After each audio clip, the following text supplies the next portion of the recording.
এদিকে ভোট উৎসব শেষে রমজানকে ঘিরে অস্বস্তি বেড়েছে রাজধানীর নিত্যপণ্যের বাজারে।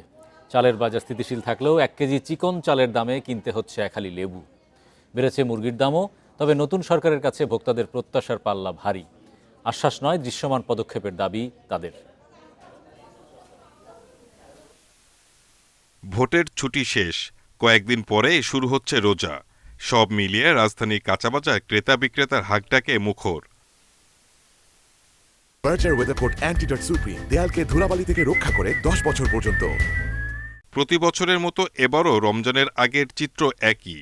ক্রেতাদের অভিযোগ, সংকট না থাকলেও রোজায় প্রয়োজনীয় পণ্যের দাম বাড়িয়েছেন বিক্রেতারা। লেবুর দাম বেড়ে বিক্রি হচ্ছে 80 থেকে 90 টাকা হালিতে। কাঁচামরিচের কেজি 160 থেকে 170 টাকা। চড়া, শসা, বেগুনের মতো সবজির দামও। বাজারের দাম নিয়ে তাই হতাশ ভোক্তারা। 80 টাকা হালি, 100 টাকা হালি লেবু চাই। হ্যাঁ, কষ্টকর না এটা। এই এত দাম দেয়া গিয়ে তার মধ্যে আসতেছে রোজা রাইলে এত দাম।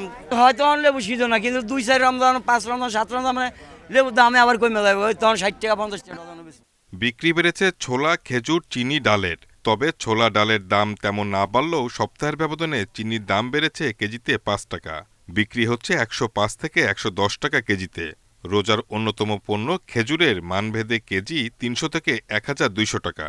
কোনো মালের সরবরাহ কোনো ঘাটতি নেই। রমজানে পর্যাপ্ত পরিমাণ প্রয়োজন হয় কি ডাউল, তেল, চিনি, এগুলো রমজানে প্রচুর চাহিদা থাকে। তবে অন্যান্য বছরের তুলনায় এবারকার ভিন্ন খ্যাত। পণ্যদ্রব্যের দামটা যেন নিয়ন্ত্রণে রাখে রমজান মাসটা বিশেষ করে, এইটাই নতুন সরকারের কাছে দাবি রইল সাধারণ জনগণের পক্ষ থেকে। কেজিতে প্রায় 20 টাকা বেড়েছে মুরগির দাম। ব্রয়লার মুরগির কেজি 190 থেকে 200, আর সোনালী মুরগি বিক্রি হচ্ছে 320 টাকা কেজি দরে। দ্রব্যমূল্য সহনীয় রাখতে জোরদার বাজার মনিটরিং চান ভোক্তারা। Shahid Ahmed, independent news, Dhaka.